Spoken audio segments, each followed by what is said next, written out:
Halo teman-teman semua.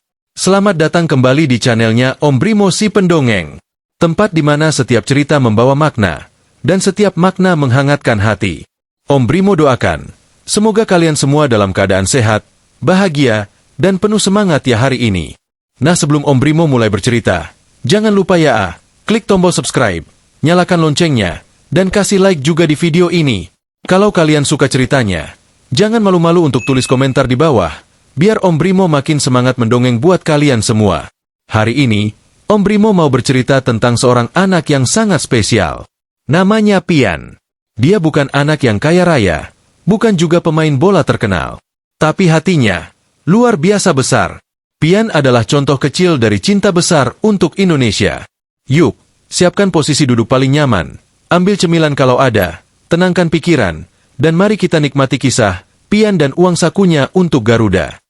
Pian adalah anak kelas 2 SMP yang tinggal di pinggiran kota kecil di Jawa Timur. Setiap pagi, dia berangkat sekolah dengan sepeda tuanya yang mulai berkarat, tapi selalu bersih karena dia rajin merawatnya sendiri. Pian dikenal sebagai anak yang sederhana, sopan, dan selalu tersenyum. Tapi ada satu hal yang semua teman dan guru tahu tentang Pian, dia sangat cinta sepak bola Indonesia. Setiap kali tim nasional bertanding, Pian tidak pernah absen menonton di televisi kecil di ruang tamunya. Dia hafal semua nama pemainnya, dari kiper sampai penyerang.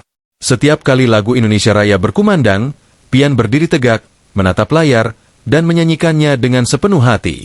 Bagi Pian, sepak bola bukan sekadar permainan. Bagi dia, sepak bola adalah cermin perjuangan dan kebanggaan bangsa. Di lapangan hijau itu, anak-anak negeri berjuang dengan semangat merah putih. Dan di tribun stadion, ribuan orang bersatu dalam sorakan yang sama. Bagi Pian, itulah indahnya Indonesia, berbeda-beda tapi bersatu dalam cinta yang sama untuk tanah air. Suatu sore, ketika Pian pulang sekolah, dia mendengar kabar dari radio warung tetangga. Suara penyiar terdengar penuh semangat. Teman-teman pecinta sepak bola, jangan lewatkan. Minggu depan tim nasional Indonesia akan bertanding melawan Malaysia di Stadion Gelora Bung Tomo, Surabaya. Pian langsung berhenti melangkah. Matanya membesar. Jantungnya berdegup kencang. Di Surabaya? Wah, itu nggak jauh dari sini, katanya pelan, hampir berbisik. Ia langsung berlari ke rumah, menyalakan televisi, dan memastikan kabar itu benar. Dan memang benar, tim Garuda akan berlaga seminggu lagi. Malam itu, Pian tidak bisa tidur. Dia membayangkan stadion besar dengan lautan penonton berpakaian merah putih. Dia membayangkan para pemain berdiri tegak menyanyikan lagu kebangsaan. Dan dalam hati kecilnya, Pian berdoa, "Ya Tuhan, izinkan aku bisa ke sana, walau hanya sekali dalam hidupku." Tapi setelah ia menghitung-hitung uang tabungannya, hatinya pelan-pelan menurun. Tiket tribun ekonomi saja sudah lebih dari 100.000. Belum lagi ongkos ke Surabaya. Sedangkan uang sakunya hanya 10.000 per hari. Namun Pian tidak menyerah. Ia berkata dalam hati, "Aku mungkin gak punya banyak, tapi aku bisa menabung sedikit demi sedikit." Sejak keesokan harinya, Pian mulai berhemat dengan sungguh-sungguh. Kalau teman-temannya beli es teh, dia hanya minum air putih. Kalau teman-temannya jajan bakso, dia bilang, "Nggak apa-apa, aku makan di rumah saja." Ia menyisihkan Rp2.000 setiap hari, dan memasukkannya ke dalam kaleng bekas susu yang ia cuci bersih. Di atas kaleng itu, ia menulis dengan spidol merah besar, "Untuk Garuda." Setiap malam sebelum tidur, Pian selalu membuka kaleng itu, melihat isinya, lalu tersenyum kecil. Setiap bunyi, kling, dari uang logam yang jatuh ke dalamnya terdengar seperti lagu harapan. Hari-hari berlalu, minggu berganti bulan. Pian semakin semangat. Tapi seperti dalam setiap perjuangan, cobaan selalu datang tanpa diduga. Suatu hari, sepatunya robek di tengah jalan menuju sekolah. Ibu berkata, "Pian, kamu harus beli sepatu baru ya, Nak. Itu sudah rusak." Pian menatap sepatunya lama sekali. Dalam hatinya ada dilema besar. Uang tabungannya hampir cukup untuk tiket. Tapi kalau digunakan membeli sepatu, semuanya akan hilang. Akhirnya Pian memutuskan sesuatu yang mungkin terlihat sepele bagi orang lain, tapi besar bagi dirinya. Dia memperbaiki sepatunya sendiri dengan benang dan jarum. Lusuh memang, tapi bisa dipakai lagi. Dan uang tabungannya tetap aman. Hari-hari terus berlalu. Kadang ada rasa ingin menyerah, apalagi saat melihat teman-temannya jajan enak atau membeli hal-hal baru. Tapi setiap kali hatinya mulai goyah, Pian menatap kalengnya dan berkata pelan, "Sedikit lagi, Pian. Sedikit lagi. Untuk Garuda." Akhirnya, setelah hampir 3 bulan menabung, kaleng itu penuh. Pian menghitung uangnya dengan tangan gemetar. Dan ternyata, cukup. Cukup untuk tiket tribun ekonomi, cukup untuk ongkos bus, dan cukup untuk makan sederhana di hari pertandingan. Hari yang ditunggu pun tiba. Pagi-pagi sekali, Pian sudah bangun, mengenakan kaos merah bertuliskan Indonesia, membawa bendera kecil dan syal buatan sendiri.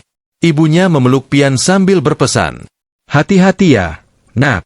Nikmati pertandinganmu. Dan jangan lupa berdoa untuk Indonesia."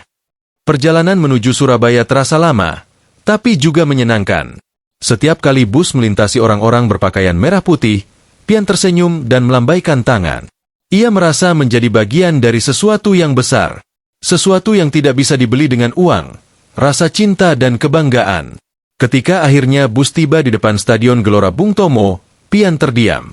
Ia menatap bangunan megah itu, mendengar suara sorakan yang bergema dari dalam, dan matanya mulai berkaca-kaca. "Jadi ini, stadion tempat para pahlawan sepak bola berjuang," bisiknya pelan. Saat masuk ke tribun, lautan manusia menyambutnya. Bendera merah putih berkibar di mana-mana. Ribuan orang bernyanyi, menabuh genderang, berteriak satu suara, "Indonesia! Indonesia!" Ketika lagu Indonesia Raya mulai dimainkan, semua orang berdiri tegak. Pian ikut berdiri, tangannya di dada, menyanyikan lagu kebangsaan dengan mata berkaca-kaca. Untuk pertama kalinya dalam hidupnya, ia merasakan betapa besar cinta untuk negeri ini. Pertandingan dimulai. Sorak-sorai menggema setiap kali bola menyentuh kaki pemain Indonesia. Pian berteriak, berdoa, dan terus bersemangat. Dan ketika akhirnya gol tercipta, stadion berguncang. Orang-orang berpelukan, melompat, dan menangis bahagia. Pian ikut menangis, tapi bukan karena sedih, melainkan karena ia tahu semua perjuangannya tidak sia-sia. Malam itu, Indonesia menang 2-0. Saat keluar stadion, Pian menatap langit Surabaya yang gelap tapi berkilau oleh lampu kota. Ia merasa hidupnya baru saja berubah. "Terima kasih, Tuhan," katanya pelan. "Aku mungkin hanya anak sekolah biasa, tapi malam ini aku merasa seperti bagian kecil dari sejarah negeri ini." Pian pulang dengan langkah ringan. Meskipun uangnya habis, hatinya penuh.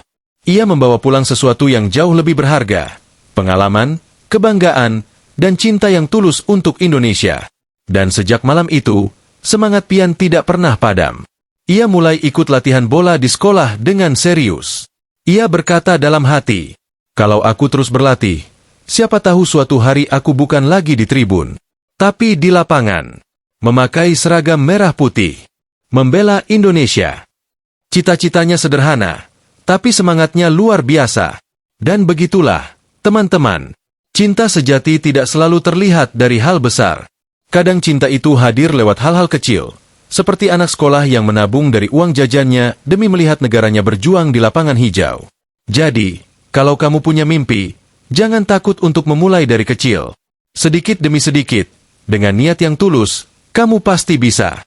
Dan ingatlah, seperti Pian, jangan pernah malu mencintai negeri ini.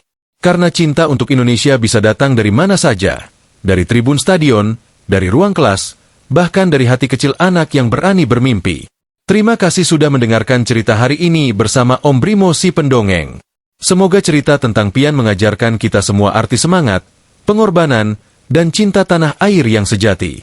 Jangan lupa ya teman-teman, klik tombol like, subscribe, dan tulis di kolom komentar. Aku cinta Indonesia. Indonesia Hati Merah 2. Sampai jumpa di cerita berikutnya, bersama Om Brimo si Pendongeng. Tempat di mana setiap cerita punya makna, dan setiap makna membuat hati kita semakin cinta Indonesia. Dadah teman-teman semua. Tanda melambaikan tangan kilauan.